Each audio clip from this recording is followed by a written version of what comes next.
Good morning प्यारे विद्यार्थियों, नमस्कार, वेलकम डियर स्टूडेंट्स। आज हम 10th क्लास के बहुत इम्पोर्टेंट पेपर के बारे में डिस्कस करेंगे। आपका एग्ज़ाम गुरुवार 6 मार्च 2025 से शुरू हो रहा है और अंग्रेजी के लिए हर स्टूडेंट को एक टेंशन होती है।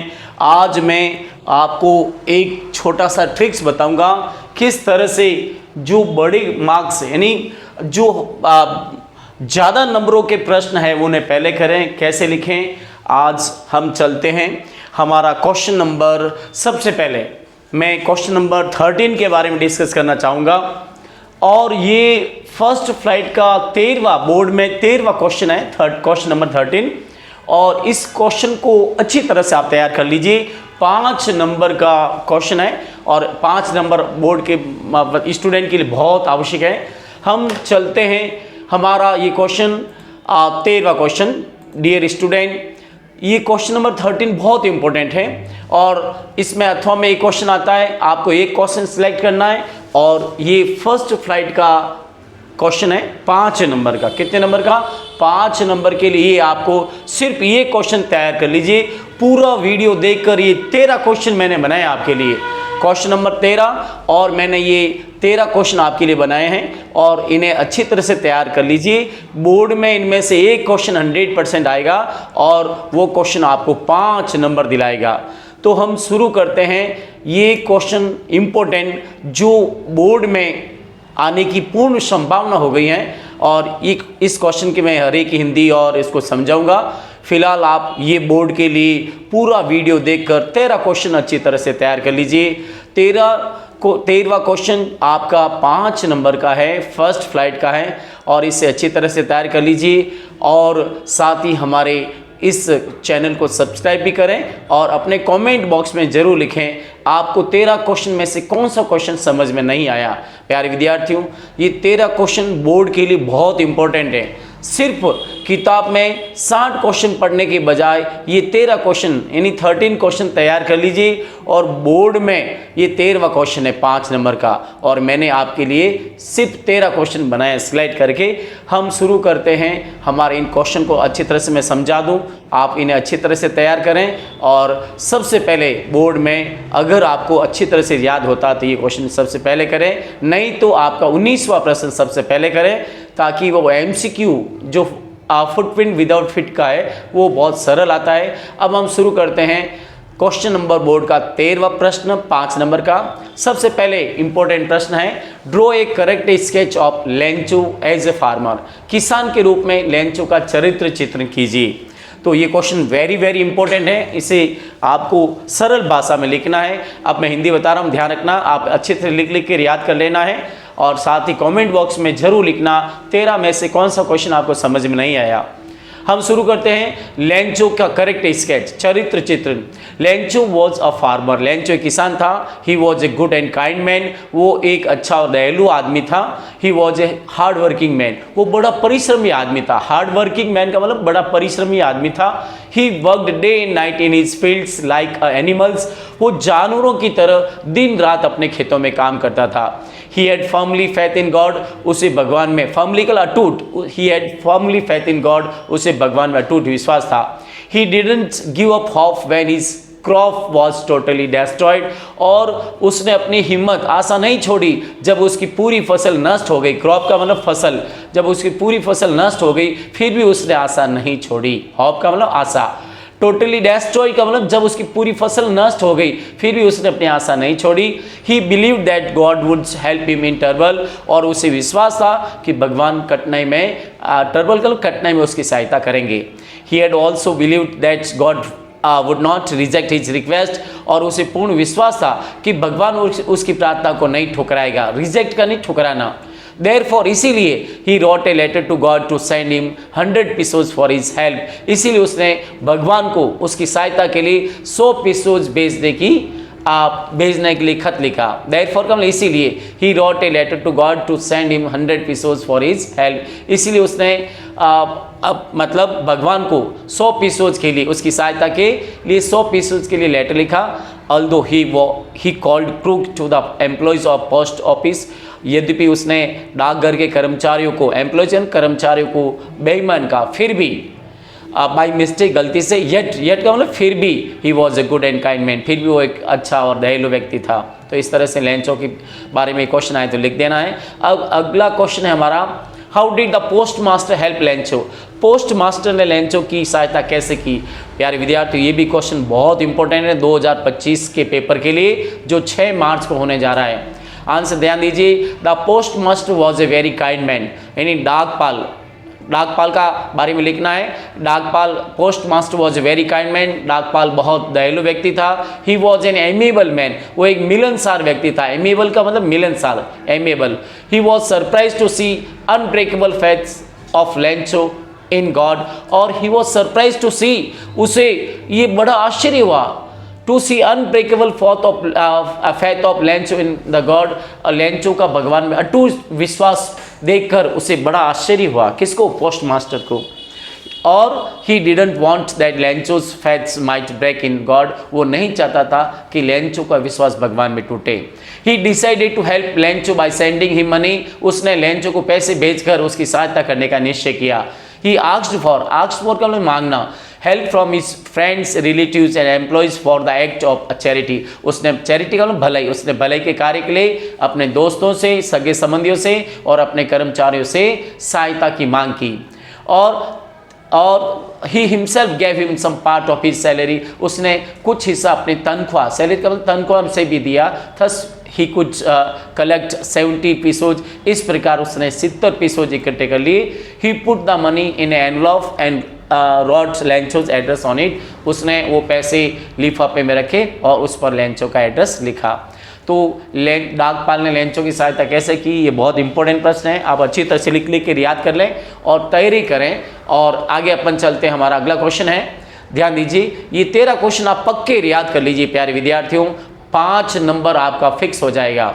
What kind of freedom did Mandela, ध्यान दीजिए, what kind of freedom did Mandela enjoy in his childhood, Mandela ने अपने बचपन में किस प्रकार की स्वतंत्रता का आनंद लिया? बहुत इंपॉर्टेंट प्रश्न है, इसे लिख के तैयार कर लीजिए। सबसे पहले जब कभी आप आंसर याद करें तो कठिन शब्दों को पहले याद करें, लिख लें और इसके बाद अच्छी तरह से तैयार करें। 5 नंबर का प्रश्न है, Mandela was very happy to enjoy his freedom in his childhood, Mandela अपने बचपन में आज़ादी का आनंद लेकर बहुत खुश थे।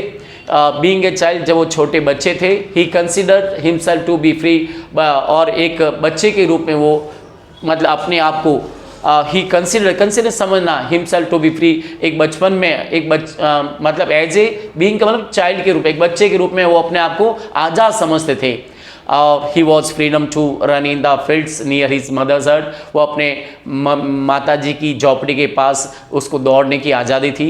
He was freedom to swim in the clean stream and run through his village, उसे अपने स्वच्छ झरनों में तैरना और अपने गाँव में दौड़ने की, गाँव में हर जगह दौड़ने की आज़ादी थी। He was free to roast mealies under the stars, और उसे खुले आकाश के नीचे भुट्टे सेकने की भी आज़ादी थी। He was also free to ride on the broad backs of bulls, और उसे बैलों की पीठ पर बैठने की आज़ादी थी। Thus Mandela enjoy freedom in his childhood, इस प्रकार मंडेला ने अपने बचपन में आज़ादी का आनंद लिया। ध्यान रखना, मंडेला ने बचपन में अपने आज़ादी का आनंद कैसे लिया, तो ये लिखना सारी बातें। आगे अपन देखते हैं question number 14। How did Mandela's hunger for freedom change his life, Mandela की आज़ादी बुक ने किस प्रकार उनके जीवन को बदल दिया? बहुत इंपॉर्टेंट प्रश्न है। Mandela's hunger for freedom was not limited to himself, Mandela की आज़ादी की भूख उन तक स्वयं तक सीमित नहीं थी। His true freedom was not only for himself, उनकी सच्ची आज़ादी केवल उनके लिए नहीं थी बट ऑल्सो हिज पीपल, और उनकी आज़ादी अपने लोगों के लिए थी। He wanted that his people might live their lives with respect and dignity, वो चाहते थे कि उनके लोग अपना जीवन आज़ादी, आदर और प्रतिष्ठा के साथ, डिग्निटी का प्रतिष्ठा के साथ बिताएं। This freedom totally change him, इस आज़ादी ने उन्हें पूर्णतः बदल दिया। This freedom change him from a frightened young man into a bold man, इस आज़ादी ने उनको एक डरपोक व्यक्ति से एक बहादुर बना दिया। It change him a law abiding person into a criminal, और इस आज़ादी ने उन्हें एक कानून पालन करने वाले व्यक्ति से अपराधी बना दिया। क्रिमिनल का ना अपराधी। It turn a family loving husband into a man without A home, और इस आज़ादी ने उन्हें मतलब एक परिवार प्रेमी पति से एक बेघर बना दिया। It turn A life loving man into A monk, और इस आज़ादी ने एक जीवन प्रेमी व्यक्ति को सन्यासी बना दिया। मॉन्क का मतलब सन्यासी। तो ये प्रश्न बहुत इंपॉर्टेंट है प्यारे विद्यार्थियों। मंडेला की आज़ादी की बुक ने किस प्रकार उनके जीवन को बदल दिया? तो Mandela's hunger for freedom was not limited to himself. Mandela की आज़ादी की बुक न के उन तक सीमित नहीं थी। His true freedom was not only for himself but also his people, और उनकी सच्ची आज़ादी अपने तक सीमित, केवल अपने तक नहीं थी बल्कि उनके लोगों के लिए थी। और वो चाहते थे, he wanted that his people might live their lives with respect and dignity। वो चाहते थे कि उनके लोग अपना जीवन सम्मान और आदरपूर्ण और प्रतिष्ठापूर्ण जिए।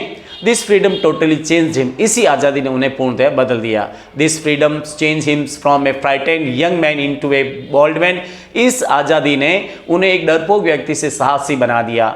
It change him in A law abiding person into a criminal, इसी आज़ादी ने उन्हें एक कानून पालन करने वाले व्यक्ति से अपराधी बना दिया। अबाइडिंग यानी पालन करना। It turn a family loving husband into a man without A home, और इसी आज़ादी ने एक परिवार प्रेमी व्यक्ति से बेघर बना दिया। और इसी आज़ादी ने it turn A life loving man into A monk, इसी आज़ादी ने उन्हें एक जीवन प्रेमी व्यक्ति से सन्यासी बना दिया। अगला क्वेश्चन हमारा 5वां, the sight of food maiden him, भूख के दृश्य ने उसे पागल कर दिया। व्हाट डज दिस सजेस्ट, ये क्या सुझाव देता है? What compelled the young seagull to fly finally fly, और आखिर समुद्री कोयल को उड़ने के लिए किसने विवश किया? प्यार विद्यार्थियों, बहुत इंपॉर्टेंट प्रश्न है, अच्छी तरह से तैयार कर लीजिए। 5 नंबर का प्रश्न है, ध्यान रखना। आंसर है the sight of the food maiden him, और भूख के दृश्य ने उसे पागल कर दिया। दिस थिंग इन बात, ये बात दर्शाती है, सजेस्ट सुझाव देती है that it was very hungry, कि वो बहुत भूखा था, यानी सीगल बहुत भूखा था, ध्यान रखना। और it had not eaten anything for last 24 hours, उसने पिछले 24 घंटों से कुछ नहीं खाया। But when it saw its mother tearing the fish, जब उसने अपनी माँ को मछली को चीरते हुए देखा, इट बिकेम मैड, वो पागल हो गया। It like to tear a piece of fish like its mother, वो अपनी माँ की तरह मछली के टुकड़े को मतलब छीना पसंद करता था। It was only hunger that compelled it to finally fly, और केवल ये भूख थी जिसने उसे उड़ने के लिए बाध्य कर दिया। ठीक है ना, फाइनली का मतलब आखिर उसने बाध्य कर दिया उसे। प्यारे विद्यार्थियों, ये क्वेश्चन बहुत इंपॉर्टेंट है, आप इसे अच्छी तरह से लिख लेके तैयार कर लीजिए। अगला क्वेश्चन है, how was the young seagull forced to fly, और समुद्री कौवा सीगल किस प्रकार उड़ने के लिए विवश हुआ? ध्यान रखना, फोर्स यानी विवश। और how did the young seagull learn to fly, seagull उड़ना किस प्रकार सीखा, समुद्री कौवा किस प्रकार उड़ना सीखा? बहुत इजी प्रश्न है, आंसर मैंने बहुत इजी बनाया है। प्यारे विद्यार्थियों, अपने कमेंट बॉक्स में जरूर लिखें कि 1 से 13 तक क्वेश्चन में आपको कौन सा क्वेश्चन समझ में नहीं आया, ताकि मैं आपको वापस समझा दूं। और साथ ही हमारे इस चैनल को सब्सक्राइब करें, और याद रखें ये क्वेश्चन 100% एक क्वेश्चन 13 में से आएगा, और वो 5 नंबर आपके प्लस करेगा, बढ़ाएगा। अब आप आगे चलते हैं, समुद्री कौवा उड़ना कैसे सीखा? The young seagull frightened to fly, young यानी छोटा समुद्री कौवा उड़ने से डर गया। It thought that its wings would not help it to fly, उसने सोचा कि उसके पंख उसके उड़ने में सहायता नहीं करेंगे। It's family left it alone on the ledge, उसके परिवार ने उसे चट्टान पर अकेला छोड़ दिया। इट वॉज वेरी हंग्री, वो बहुत भूखा था। Because it had not eaten anything for last 24 hours, क्योंकि उसने पिछले 24 घंटों से कुछ भी नहीं खाया था। Its mother thought a plan, उसकी माँ ने एक योजना सोची। It came to the young seagull with a piece of fish, वो एक मछली के टुकड़े के साथ उसके पास आई। But it stop just near to it, लेकिन आती वो उसके पास आकर रुक गई। The young seagull dived at the fish, और समुद्र को उस मछली पर झपटा एंड फेल डाउनवर्ड, और नीचे की तरफ गिर पड़ा। इट्स विंग सडनली स्प्रेड, अचानक उसके पंख फैल गए। And it began to fly, और वो उड़ने लगा।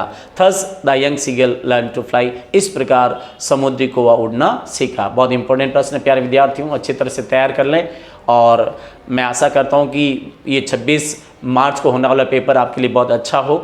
अगला क्वेश्चन है प्यारे विद्यार्थियों, what happened with the aeroplane in the clouds, ये भी बहुत इंपॉर्टेंट प्रश्न है कि काले मतलब स्टॉर्म में, तूफानी बादलों में एरोप्लेन का क्या हुआ?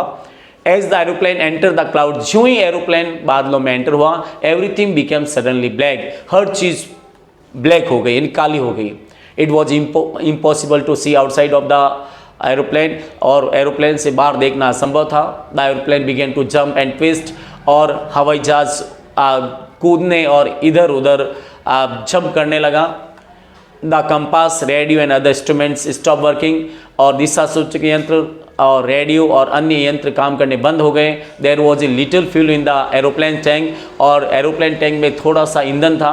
अ black aeroplane suddenly appeared before the author, और लेखक के सामने अचानक एक काला हवाई जहाज प्रकट हुआ।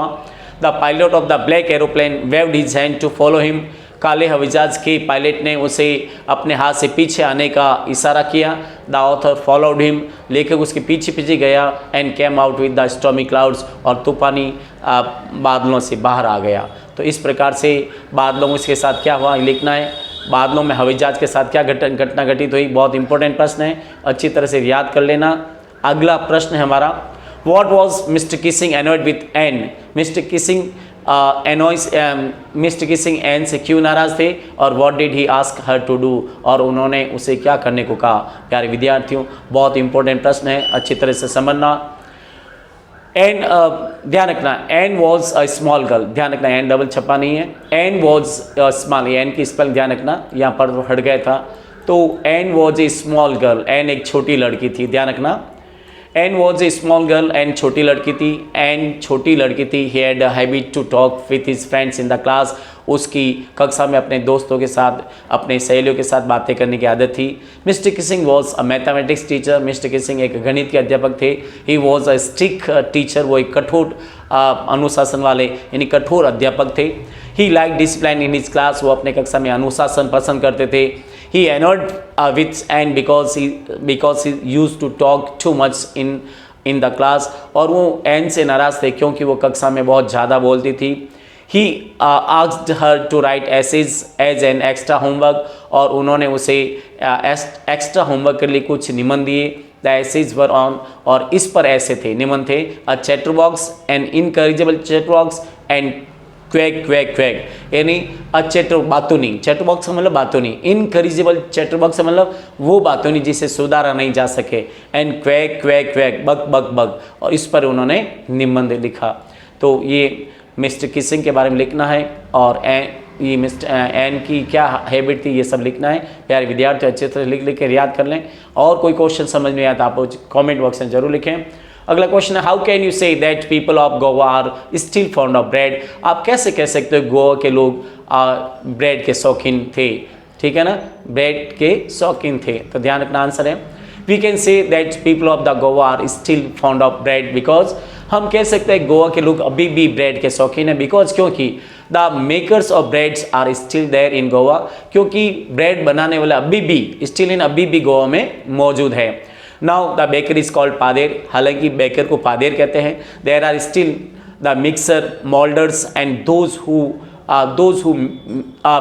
Bake the loaves in Goa, और देर आर स्टिल मिक्सर, आज भी वहाँ पर मिक्सर करने वाले सांचे हैं और ब्रेड बनाने वाले सांचे हैं, और वो व्यक्ति भी हैं जो गोवा में मतलब ब्रेड बनाते हैं। The fire of the furnaces, furnace नहीं भट्टियाँ, the fire of furnaces is still burning, आज भी गोवा में भट्टियों में ज्वाला मतलब आग की लपटें चल रही हैं। द फायर ऑफ फर्नेस का भट्टियाँ आज भी मतलब जल रही हैं। The party of the fest loses its charms without bread, bread के बिना पार्टी अपना रौनक खो देती हैं। The ladies of the houses make sandwich on the occasion of her daughter's engagement, और औरतें अपने बेटे की सगाई पर और ब्रेड से सैंडविच बनाती हैं। Perhaps their fathers are not alive, हालांकि इन ब्रेड बनाने वाले के पिता अब नहीं रहे, but their sons are still working of making a breads, लेकिन उनके बेटे आज भी ब्रेड बनाने का कार्य गोवा में जारी रखे हैं। बहुत इजी प्रश्न है, आंसर भी बड़ा इजी बनाया है। आगे लिखिए, आगे क्वेश्चन नंबर 10 की बारी है, how can you say that people of Coorg are man of valour, आप कैसे कह सकते हो कि कुर्ग के लोग बहुत पराक्रमी होते हैं। वेलर का मतलब पराक्रमी, ध्यान रखना spelling. The people of Coorg are really valour, और कुर्ग के लोग वास्तव में बहादुर होते हैं। They think themselves the Alexander descent, और वे अपने आप को सिकंदर के वंशज मानते हैं। डिसेंट का मतलब वंशज और अलेक्जेंडर का मतलब सिकंदर के, यानी कुर के लोग अपने आप को सिकंदर के वंशज मानते हैं। They also think the descent of Arabic, वे अपने आप को अरेबिक के वंशज भी मानते हैं। The Coorg regiment is the most powerful in the Indian army, और भारतीय सेना में कुर्ग रेजिमेंट सबसे शक्तिशाली आर्मी है। General Cariappa the first chief of the Indian army was also a Coorg, और भारत का थल सेना का जो अध्यक्ष है वो भारतीय सेना में सबसे पहले कुर्ग ही था। आगे they are only a persons in our country who are allowed to keep gun without licence, और कुर्ग के लोग मतलब भारत में एक कुर्ग के लोगों के पास ही बिना लाइसेंस गन रखने का अधिकार है। Their games are always very dangerous, और उन कुर्ग वासियों के खेल हमेशा खतरनाक होते हैं। Thus we can say that the people of Coorg are man of valour, इस प्रकार हम कह सकते हैं कुर्ग के लोग मतलब पराक्रमी हैं। कैसे पराक्रमी, उनके गेम भी खतरनाक होते हैं, और वे अपने आप को सिकंदर के वंशज मानते हैं, वे अपने आप को अरबी लोगों के वंशज मानते हैं। और भारतीय सेना में सबसे पहले जो थल सेना थी वो कुर्ग रेजिमेंट ही थी, और थल सेना का जो अध्यक्ष था पहले जनरल करिप्पा वो कुर्ग से ही था। इस प्रकार आपको लिखना है। और there are only persons in our country who are allowed to keep gun without licence, केवल यानी देर आर ओनली पर्सन के भारत हमारे देश में केवल वही लोग कुर्ग के लोग ही उनको बिना लाइसेंस गन रखने का अधिकार हैं। Their games are always very dangerous, उनके खेल हमेशा अक्सर खतरनाक होते हैं। और thus we can say that the people of Coorg are man of valour, इस प्रकार हम कह सकते हैं कि कुर्ग के लोग हमेशा वैलर होते हैं, पराक्रमी। अगला क्वेश्चन है, चाय की खोज के बारे में कौन सी दंतकथा जुड़ी? वेरी वेरी वेरी इंपॉर्टेंट प्रश्न प्यारे विद्यार्थियों, अच्छी तरह से याद कर लें। What is the legends associated with the discovery of tea? And what is the legends associated with the discovery of tea? बहुत इजी प्रश्न है। There are two legends about the discovery of tea. चाय की खोज के बारे में दो कहानियां हैं, दो दंत कथाएं हैं। First legend is related to Chinese emperor, पहली जो कहानी है दंत कथा है वो चीन के सम्राट से जुड़ी हुई है। चाइनीज एम्परर का मतलब सम्राट। It is said that a Chinese emperor used to drink boiled water, ऐसा कहा जाता है कि चीन का सम्राट हमेशा गर्म पानी पीता था। One day when the water was boiling, एक दिन जब पानी उबल रहा था, और few leaves of the twigs burning under the pot fell into the water, और अचानक कुछ उस टहनी की पत्तियां उबलते हुए पानी में गिर गई। They gave a delicious flavour, और उन पत्तियों से वो अच्छा फ्लेवर हो गया, यानी पानी स्वादिष्ट हो गया। It is said that's they were tea leaves, और ऐसा कहा जाता है कि जो पत्तियां गिरी थी वो चाय की पत्तियां थी। और अगला दूसरा है legend is second legend is related to Buddhist monk, और दूसरी जो कहानी है वो बुद्ध सन्यासी से जुड़ी हुई है, जो जिसने अपने पलकें काट दी। Because he felt sleepy during the meditation, क्योंकि उसे ध्यान यानी चिंतन के दौरान नींद आ जाती है। क्या आ जाती थी? नींद। 10 जो इसने पलकें काटी, 10 plants grew out of the eyelids, उन पलकों से 10 पौधे तैयार हो गए। और ही स्लीप्स वेनिस्ड, और उन्होंने मतलब पानी पिया और उनकी नींद वेनिस हो गई। इस तरह से चाय के बारे में दो जो लीजेंड्स हैं दंत कथा इस प्रकार से हैं। अगला क्वेश्चन है प्यारे विद्यार्थियों हमारा, हु वॉज वली? वली कौन था? वली कौन थी? और how did she collect information about the bus journey? Valli कौन थी? उसने बस की यात्रा के बारे में कैसी जानकारियाँ एकत्रित की? बहुत ही इंपॉर्टेंट प्रश्न है। Valli was the girl of 8 years old, Valli 8 साल की लड़की थी। She had a strong desire to ride on the bus, उसकी बस में सवारी करने की तीव्र इच्छा थी। राइड इज सवारी करना, उसकी बस में यात्रा करने की तीव्र इच्छा थी। She found out about the bus journey, time and fare of the bus from those passengers who made up and down by bus, और उसने उन लोगों से जो हमेशा बस से अप डाउन करते थे, उन लोगों से उसने बस का टाइम टेबल और किराए के बारे में जानकारी हासिल कर ली। और she found out details about the bus, and one side fare of the bus was 30 paise and it took 45 minutes to reach at the town, और उसने सारी जानकारी एकत्रित कर ली कि बस के एक तरफ जाने के 30 पैसे हैं और बस गांव से कस्बे की तरफ पहुंचने में 45 मिनट लेती हैं। कितने मिनट लेती हैं? 45। तो प्यारे विद्यार्थी इस क्वेश्चन को अच्छी तरह से तैयार कर लें। अब हमारा क्वेश्चन ध्यान दीजिए, लास्ट क्वेश्चन आ रहा है 13। What side of the sufferings did Prince Siddharth see and why did he leave his palace and family? और ध्यान रखना, राजकुमार सिद्धांत ने दुखों के कौन सी दृश्य देखे और उन्होंने अपना महल और परिवार को छोड़ दिया। तो कौन सा दृश्य देखा? What sight of sufferings and did prince Siddhartha see? Prince Siddhartha ने कौन से दुखों के दृश्य देखे और why did he leave his palace, और उन्होंने अपने राजमहल क्यों छोड़ दिया? राजमहल और परिवार। बहुत इजी आंसर है प्यारे विद्यार्थियों। सबसे इंपॉर्टेंट प्रश्न है, Prince Siddharth kept away from the suffering of the world from 25 years. और प्रिंस सिद्धार्थ सांसारिक दुखों से 25 साल तक दूर रहे। केप्ट अवे का मतलब दूर रहे। Prince Siddharth kept away from the sufferings of the world for 25 years. और सिद्धार्थ सांसारिक दुखों से 25 वर्ष तक दूर रहे।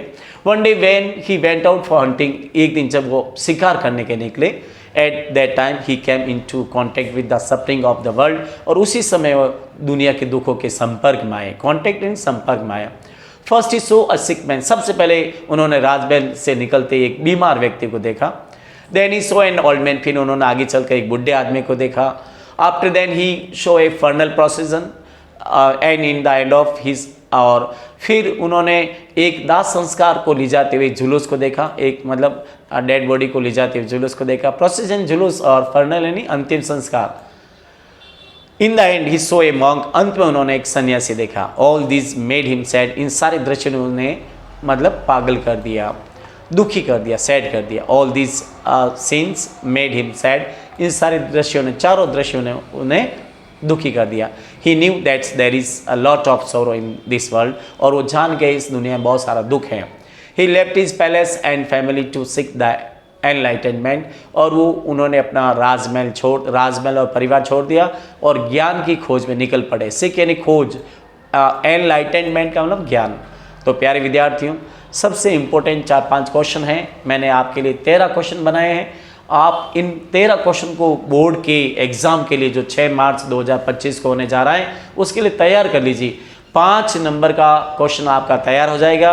ये बोर्ड का 13वां क्वेश्चन है। प्यारे विद्यार्थियों, 60 क्वेश्चन पढ़ने के बजाय ये 13 क्वेश्चन आप अच्छी तरह से याद कर लें। साथ ही अपने कमेंट बॉक्स में अपने विचार जरूर लिखें और इस चैनल को सब्सक्राइब करें, ताकि मैं अगला पोइट्री का इम्पोर्टेंट पोइट्री और कैसे आंसर दें, और अगला मैं मॉडल पेपर जो सबसे इम्पोर्टेंट है वो आप तक इसका नोटिफिकेशन मिल सके। इसलिए आप इस चैनल को सब्सक्राइब जरूर करें। Thank you very much, take care, best of luck, we will see you in our next video.